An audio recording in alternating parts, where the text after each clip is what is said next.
Assalamualaikum warahmatullahi wabarakatuh. Perkenalkan, saya Ibnu Syarifuddin Hidayat, alumni PSIK UIN Jakarta. Saat ini saya sedang menempuh pendidikan master di Master of Advanced Nursing Monash University, Australia. Saya diminta oleh panitia PBAK untuk menyampaikan beberapa testimoni. Yang pertama yaitu mengenai privilege privilege ketika menjadi mahasiswa. Sebenarnya ada banyak sekali, namun yang pertama saya ucapkan selamat kepada kalian semua. Kalian telah menjadi bagian dari 4,6% masyarakat kita yang bisa mengakses pendidikan di level S1 di perguruan tinggi. Karena dari 280 juta orang umat manusia yang ada di Indonesia, itu nggak semua bisa menikmati privilege ini gitu. Jadi kita harus bersyukur ketika kita bisa mendapatkan privilege ini. Privilege apa aja sih hal itu? Yang pertama, yang paling utama juga itu akses terhadap pendidikan gitu. Jadi ketika kalian udah di level universitas, kalian bisa bertemu dengan pakar-pakar, para ahli, kalian bisa ambil ilmu dari beliau-beliau, kalian bisa mencari sumber-sumber ilmu dari jurnal, dari buku, kalian bisa belajar, lalu bisa mendapatkan kompetensi seperti profesi yang nanti kalian dapatkan di akhir gitu, misal perawat atau apoteker gitu. Itu sangat patut disyukuri ya, dan itu juga privilege gitu. Maka manfaatkan kesempatan yang ada untuk mendapatkan ilmu dan pengalaman sebanyak-banyaknya. Lalu inti dari privilege mahasiswa itu menurut saya ya, intinya itu yaitu kesempatan gitu. Nah, di sini kesempatan kalian sangat luas, kesempatan untuk mengembangkan diri misalnya. Ya, jadi di level mahasiswa itu kalian bisa mengasah soft skill kalian seperti leadership, lalu critical thinking, creative thinking, lalu mengenai komunikasi, berjejaring. Itu privilege yang menurut saya paling maksimal ketika kalian berada di level mahasiswa. Bisa mungkin ketika kalian SMA ataupun nanti setelah lulus, setelah kerja gitu, untuk mengasah kemampuan tersebut. Namun menurut saya yang paling efektif, efisien itu ya pas mahasiswa gitu, karena kalian udah lebih matang daripada SMA, lebih memiliki waktu luang, memiliki kebebasan. Kalau SMA kan lebih banyak restricted gitu loh, kayak ada batasan-batasan gitu. Pun kalau kalian udah kerja, nanti kalian udah disibukkan dengan profesi kalian atau udah berkeluarga dengan keluarga kalian, urusan keluarga, ya itu akan sulit untuk mengasah kemampuan hal tersebut gitu. Jadi ketika mahasiswa ini adalah waktu yang sangat tepat untuk mengasah soft skill tersebut. Terus juga mengenai jaringan sosial, berjejaring ya, koneksi baik di level profesional seperti di jaringan-jaringan keperawatan atau farmasi, kesmas, pun juga jaringan sosial seperti dari kementerian, DPR dan lain sebagainya, ataupun kayak pengusaha-pengusaha seperti itu, bisa kalian dapatkan nanti koneksinya ketika kalian menjadi mahasiswa gitu. Karena apa? Karena mereka sangat suka dengan mahasiswa gitu, karena mahasiswa itu dia punya semangat, dia punya kreativitas, dia punya waktu. Jadi dia nggak, kalau orang yang udah kerja kan dia waktunya terbatas tadi. Jadi kalau kalian itu maka akan punya privilege lebih di mata mereka punya nilai lebih gitu. Jadi mereka sangat senang untuk berjejaring dengan mahasiswa juga. Terus juga bisa mendapatkan kesempatan untuk keluar negeri, bisa pertukaran pelajar ataupun volunteer, atau juga ada MOSMA kalau di Kemenak ya. Ini baru kalau di Univ di bawah Kemendikbud itu ada IISMA. Kalau udah pada tahu, kalau di Kemenak itu ada yang namanya MOSMA. Kalian kayaknya juga udah ada yang pernah ikut ya. Zaman saya dulu belum ada itu. Itu harus, kalau kalian memang minat, harus kalian ambil hal tersebut gitu.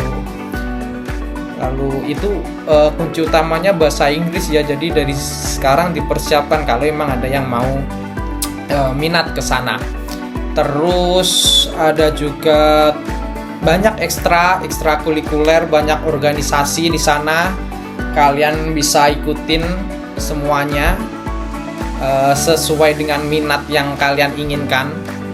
Ya, misal kayak futsal, volley, ataupun di kampus 1 kayak ada lebih banyak UKM mahasiswa di kampus 1 ya, itu lebih besar lagi, pencak silat dan lain sebagainya. Ambil saja kalau kalian berminat untuk mengambilnya. Dan juga organisasi itu banyak banget kesempatannya. Lalu terkait pengalaman organisasi ya.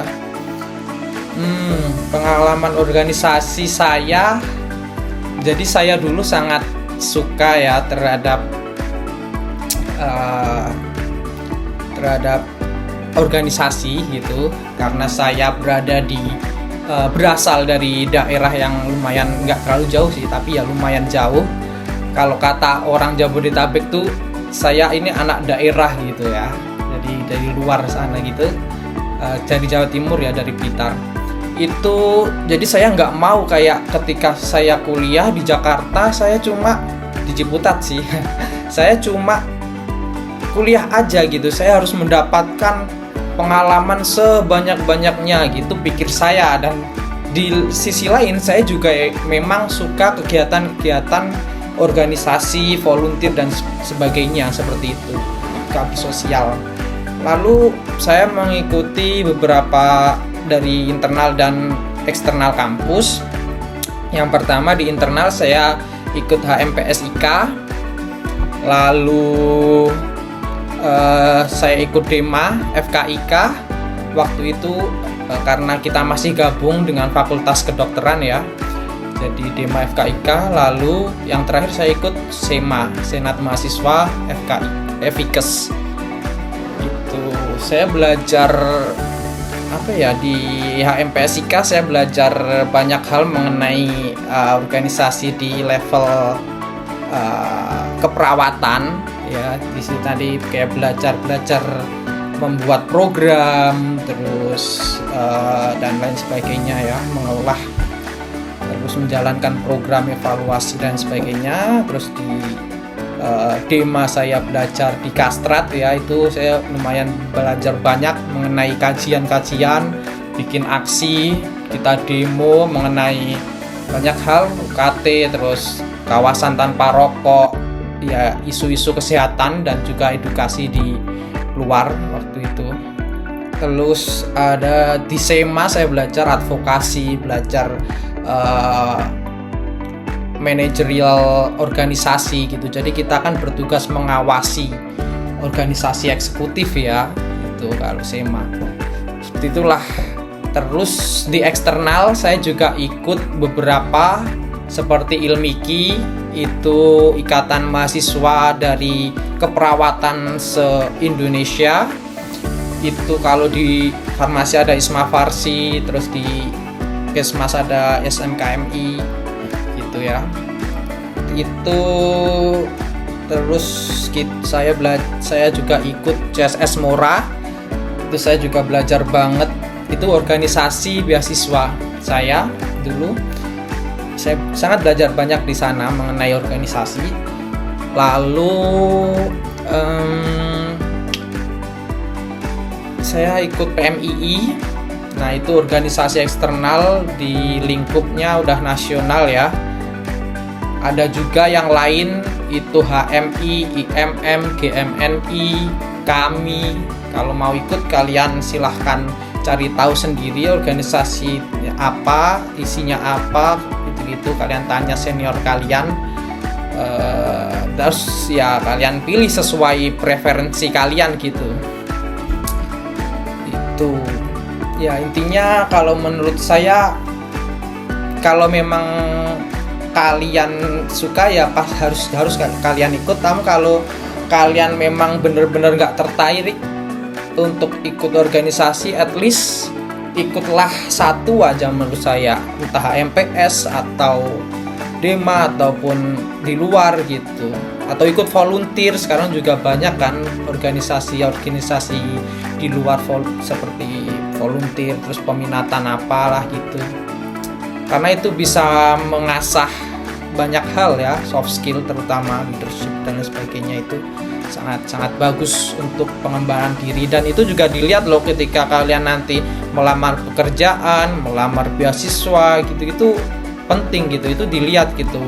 Karena kalau cuma kuliah itu yang dilihat ya IPK kalian, dan semua orang kuliah semua punya IP gitu, dan ya kalau bagus ya syukur gitu. Namun misal kalian memang tidak bisa, kayak misal harus pulang, kayak anak Jabodetabek harus pulang membantu orang tua untuk usahanya gitu misalnya, ya nggak apa-apa. Itu berbakti kepada orang tua itu lebih dari segala-galanya itu ya. Terus mengenai apa lagi ya, bentar saya lupa, mengenalkan profesi sekarang ya. Profesi saya sekarang adalah pelajar juga, mahasiswa juga, jadi ya belajar, main juga ya, karena ini lingkungan yang baru, main, explore, terus yang ngerjain tugas sih. Namun saya akan cerita mengenai kerjaan sebelum ini ya. Jadi sebelum saya dapat beasiswa LPDP, sebelum itu saya bekerja sebagai perawat di RS Pelni. Nah, untuk gambaran pada adik-adik mengenai perawat itu, kita fokusnya kepada kebutuhan dasar manusia. Jadi kita memenuhi kebutuhan dasar pasien gitu. Apa aja sih kebutuhan dasar itu? Itu kalau menurut Abraham Maslow itu ada 7 ya, hierarki kebutuhan dasar manusia jika nggak salah. Seperti kebutuhan fisik kayak makan, minum dan sebagainya. Lalu kebutuhan rasa nyaman, rasa aman, lalu kasih sayang, sampai aktualisasi diri. Nah, itu semuanya fokus kita di situ. Jadi misal kayak rasa nyaman pasien gitu. Nah, itu di keperawatan ada tuh diagnosanya. Diagnosa gangguan rasa nyaman gitu. Nanti ada tanda gejalanya, ada intervensinya apa saja. Intervensi itu ada edukasi, intervensi mandiri keperawatan, ada juga kolaborasi, itu misal kayak butuh pemberian obat gitu, nanti kolaborasi sama dokter, sama apoteker gitu. Nah, itu salah satu ya tugas perawat gitu. Jadi kalau kalian nanti misal, maaf out of context ya misal nanti dapat suami atau istri perawat gitu, maka beruntunglah, karena pasien aja dibikin nyaman, pasien aja dipikirkan kenyamanannya gitu, apalagi kamu gitu kan. Maka mantap perawat yang lain juga mantap sih. Oke, terus apa lagi ya, perawat tugasnya ya seperti itulah. Nanti kalian bakal belajar ya terkait tindakannya apa, tindakan keperawatannya apa gitu-gitu, obat-obat juga belajar ya nanti itu. Terus menjelaskan tugas di tempat kerjaan udah ya tadi berarti. Lalu riwayat kerja, riwayat kerja saya setelah saya lulus, sebelum lulus sih waktu itu karena masa pandemi, Sebelum lulus saya bekerja sebagai perawat di RSUI di Depok. Itu akhirnya sampai saya lulus ya sekitar berapa ya, 6 bulanan. Akhirnya lulus. Setelah lulus saya habis itu pulang gitu. Saya pulang di Blitar, saya mengabdi karena saya dulu dari beasiswa gitu. Jadi saya diharuskan untuk kembali mengabdi ke SMA saya yang dulu.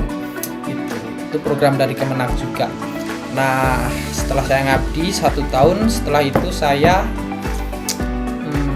ya mondar-mandir lah ke sana kemari, ikut volunteer, ikut program dari Kemenak di Lombok, di Gabang gitu-gitu, sampai terakhir itu kerja di RS Pelni tersebut di Jakarta Barat. Saya kerja di sana sebagai perawat. Setelah itu dapat daftar beasiswa, terus dapat beasiswanya, terus saya keluar. Itu sih. Oh ya, nanti di perawat itu nanti banyak ya peluang kerjanya, nggak hanya di rumah sakit. Di rumah sakit pun itu ada banyak sekali, seperti di ruang gawat darurat, ICU, anak gitu. Ada juga RS jiwa, kalau minatnya di jiwa itu seru banget sih nanti kalau kalian udah masuk ke jiwa. Apalagi saya kemarin di RS ini ya, Juki Mahdi ya di Bogor, itu sangat seru sekali lah. Ya seru pasiennya, seru lah di sana. Terus itu untuk jadi perawat ya. Terus kalau bisa juga di di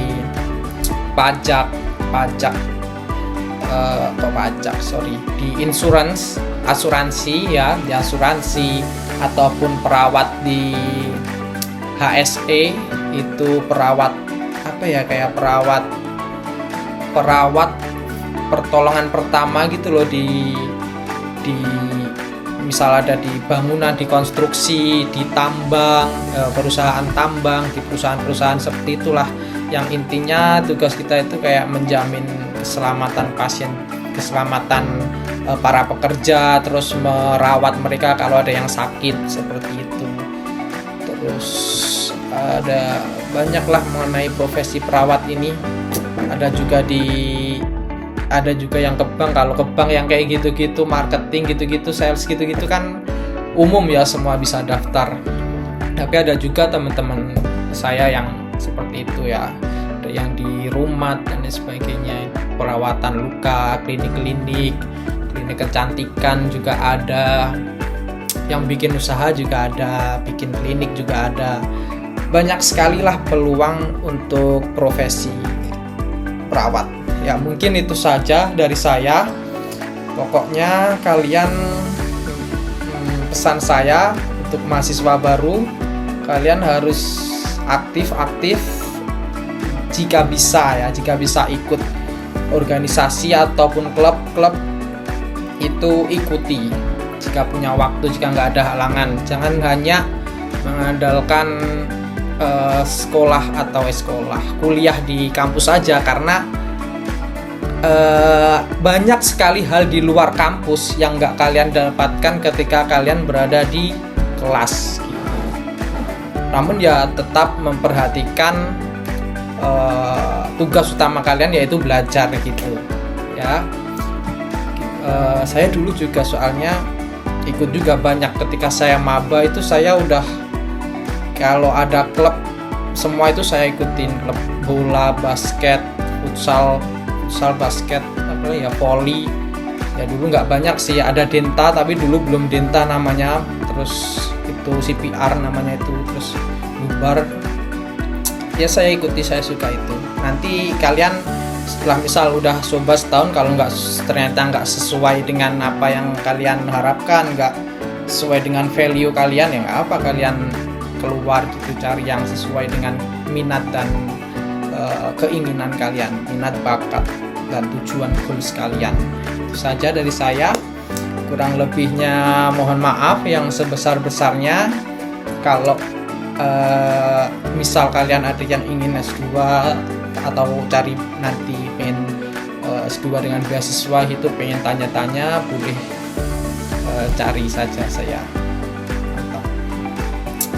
Good luck semuanya. Ada kurang lebihnya saya mohon maaf. Wassalamualaikum warahmatullahi wabarakatuh.